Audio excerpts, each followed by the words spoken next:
Alors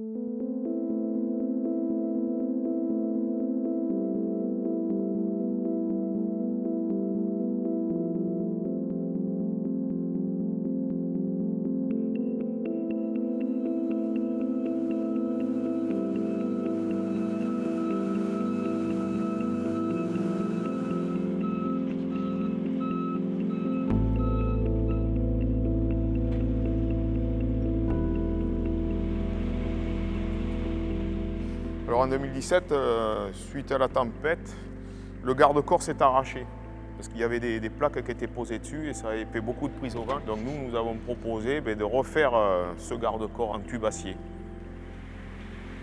Ah, c'est bon, c'est pas trop. Et on est obligé de le faire en plusieurs passes pour lui donner le centre voulu, quoi.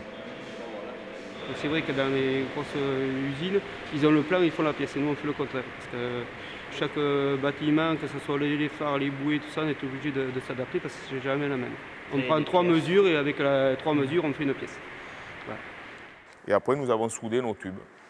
Tout a été fait ici. Ouais. Et après, bien sûr, mise en place en haut du phare.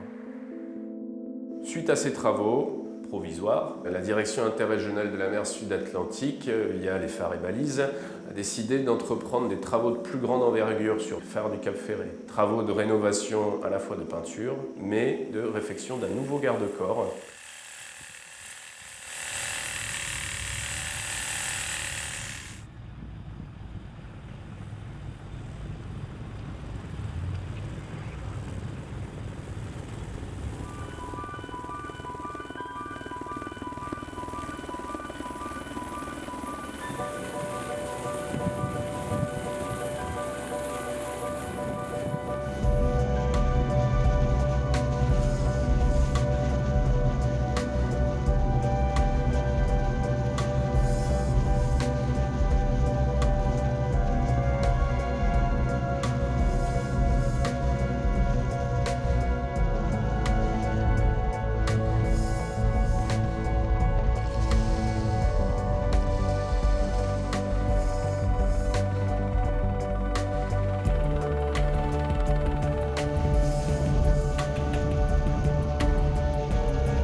L'ancien garde-corps va revenir ici. Après, on va tracer au marqueur au sol tous les emplacements des pieds. Et comme ça, on est sûr d'être au millimètre près pour la repose après. On va mettre à peu près 3 semaines pour construire le nouveau garde-corps en inox. C'est-à-dire les débits, la soudure, le meulage, la peinture. On a la chance depuis 4 ans de travailler de plus en plus pour les monuments historiques, un petit peu partout en France. Ça nous permet d'entrer sur des sites assez prestigieux, là où peu de gens finalement peuvent entrer. De restaurer ces pièces-là et de pouvoir se dire dans 100 ans ou 200 ans, des personnes qui vendent toujours notre travail. À titre personnel, ouais, c'est super épanouissant de travailler pour les monuments historiques. Voilà le niveau qui nous intéresse, donc c'est celui-là, à 43,5 mètres du sol. Donc ça date de 1945, donc c'est plutôt des plans qui correspondent à la construction. C'était ça que j'avais de plus précis comme représentation du garde-corps existant. La commande, c'était plutôt d'avoir un garde-corps qui soit proche de son aspect historique. Ça, c'est une demande à la fois des phares et balises et de la direction des affaires culturelles qui est en charge du monument historique. On a reproduit cette partie-là à l'identique. C'est pour ça que le garde-corps a été élytreuillé pour pouvoir le garder en un seul morceau, le relever en atelier et pouvoir le reproduire vraiment à l'identique. Ensuite, le reposer à l'endroit exact où il était et faire la liaison avec les ancrages qui ont été conservés.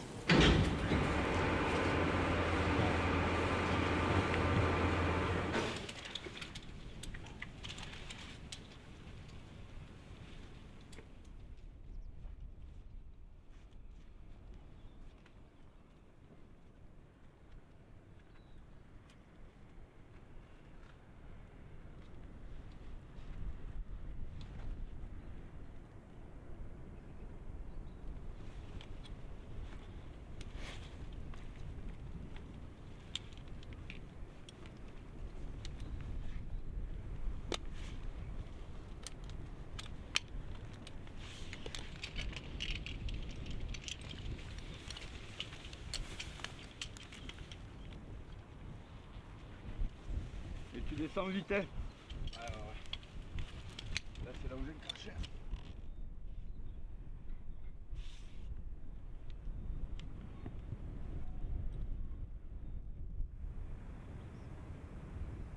L'ensemble des travaux sur le fût du phare ont été réalisés sur corde. Tout prend une autre dimension en fait sur corde. Enfin, c'est beaucoup de travaux que j'aimerais pas faire forcément au sol. Projeter à la verticale et en hauteur, ça me plaît quoi. Ça me plaît vraiment. Et surtout dans des cadres comme celui-là quoi. On a appliqué un produit décapant qu'on a ensuite nettoyé à haute pression pour revenir complètement au support brut et pouvoir avoir une bonne accroche avec la peinture. C'est la première fois qu'il le remettait à nu, je crois. Donc ouais, c'était cool quand même de le voir comme ça.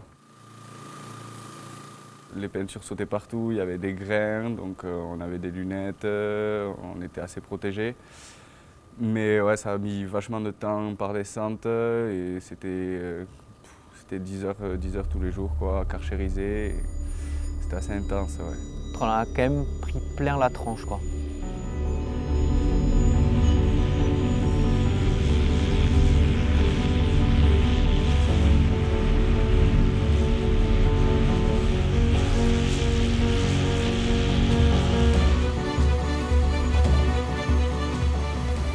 Dans une phase de travaux plutôt classique habituellement, là on s'est vraiment régalé dans ces jeux de lumière et dans ce cadre quoi.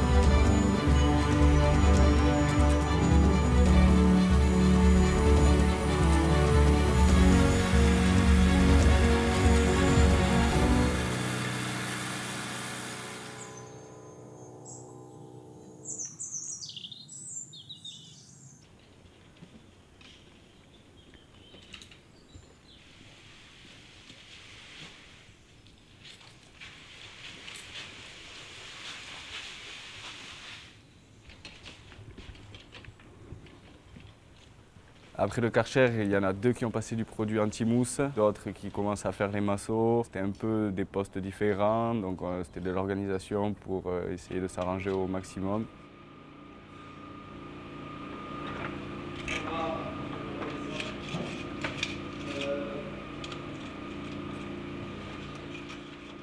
Les travaux d'entretien ont très largement évolué, notamment liés aux évolutions techniques pour les entreprises qui leur permettent d'effectuer des travaux dans de meilleures conditions de sécurité.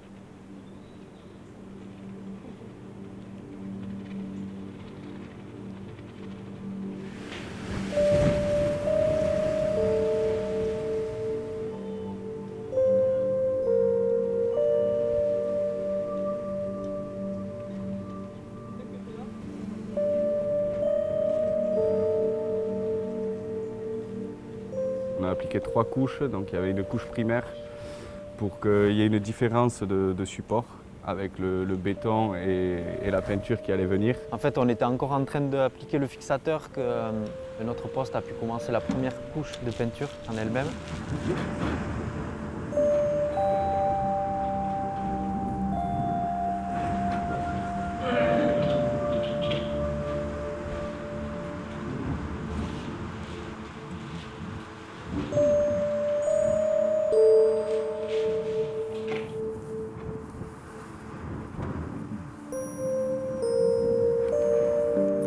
Et après on a appliqué du coup la 2e couche du rouge et la 3e, et après on s'est consacré strictement sur le blanc, quoi. On a tourné autour du fût comme ça, on a fait une répartition de postes pour que chaque cordiste soit occupé en permanence.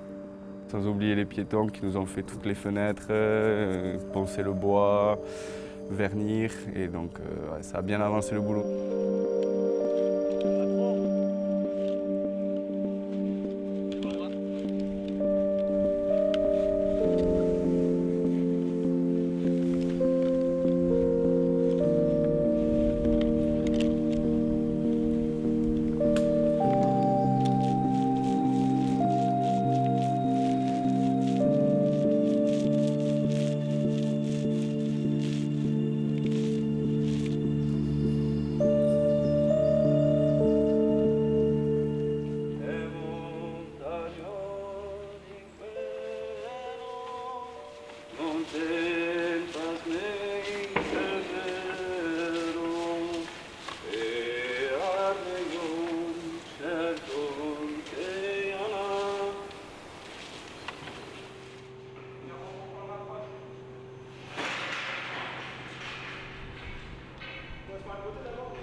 Attendez. On repart.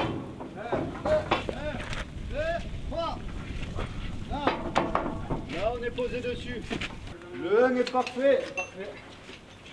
Ouais, là on est pile dessus. Ouais. Terminé. Ah non, c'était... Le stress. Bien les gars, good job. Allez, check. En tout cas, c'est qu'avec le vent, il y a une antenne qui nous a un peu bloqué. Donc on a été obligé de refaire lever l'hélico pour repasser le long de la lanterne. Et c'est passé. Impeccable.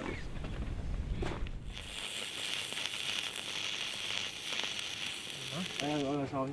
Vas-y.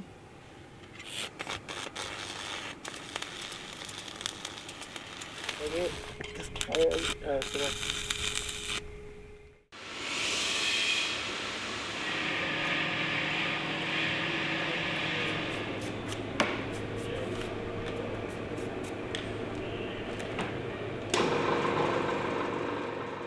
Le principe de base, c'était on reproduit le garde-corps à l'identique et par-dessus, on vient apposer différentes plaques qui indiquent ce qui se passe dans le paysage. La perforation devenait un peu un cadre sur le paysage et en particulier adapté à l'échelle des enfants. Ça fait une ouverture sur ces plaques qui protègent du vide.